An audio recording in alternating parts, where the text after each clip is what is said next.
మీరు దేవునికి ప్రార్థన చెయ్యాలి.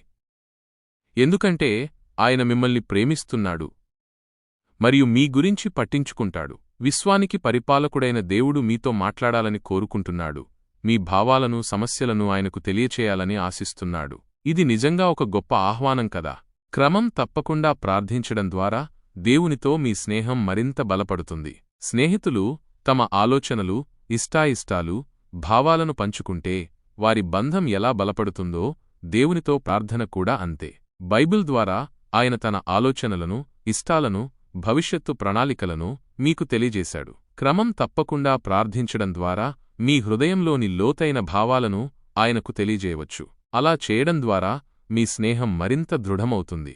అయితే దేవుడు మన ప్రార్థనలన్నింటినీ వినాలని లేదు. యెషయా ప్రవక్త కాలంలో యెహోవా ఇశ్రాయేలీయులతో, మీరు ఎన్నో ప్రార్థనలు చేస్తున్నా నేను వినట్లేదు, మీ చేతుల నిండా రక్తమే అని అన్నాడు. కాబట్టి మనం జాగ్రత్తగా లేకపోతే దేవునికి దూరమయ్యే పనులు చేసే అవకాశం ఉంది.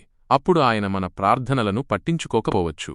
దేవుడు మన ప్రార్థనలు వినాలంటే మనకు ఆయన మీద విశ్వాసం ఉండాలి. విశ్వాసం లేకుండా దేవుణ్ణి సంతోషపెట్టడం అసాధ్యం. దేవుని దగ్గరికి వచ్చేవాళ్లు ఆయన ఉన్నాడని, తనను మనస్ఫూర్తిగా వెదికేవాళ్లకు ఆయన ప్రతిఫలమిస్తాడని తప్పకుండా నమ్మాలి. మనకు విశ్వాసముందని చెప్పడం మాత్రమే కాదు, ప్రతిరోజు దేవునికి లోబడటం ద్వారా మన విశ్వాసాన్ని స్పష్టంగా చూపించాలి. మనం యెహోవాకు ప్రార్థన చేస్తున్నప్పుడు వినయంగా, గౌరవంగా ఉండాలి. మనం ఒక రాజుతో లేదా అధ్యక్షునితో మాట్లాడేటప్పుడు ఎంత గౌరవంగా ఉంటామో ఆలోచించండి. దేవుడు సర్వశక్తిమంతుడు కాబట్టి ఆయనతో మాట్లాడేటప్పుడు మనం మరింత గౌరవాన్ని, వినయాన్ని చూపించాలి కదా. మనం యథార్థంగా, హృదయపూర్వకంగా ప్రార్థించాలి. అవే పదాలను మళ్లీ మళ్లీ ఉచ్చరించకూడదు.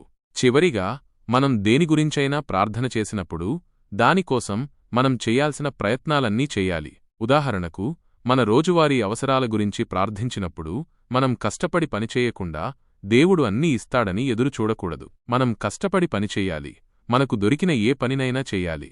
లేదా మనం ఏదైనా తప్పు చేయకుండా ఉండాలని దేవుని సహాయం కోసం ప్రార్థిస్తే అలాంటి ప్రలోభాలకు గురిచేసే పరిస్థితులకు దూరంగా ఉండాలి.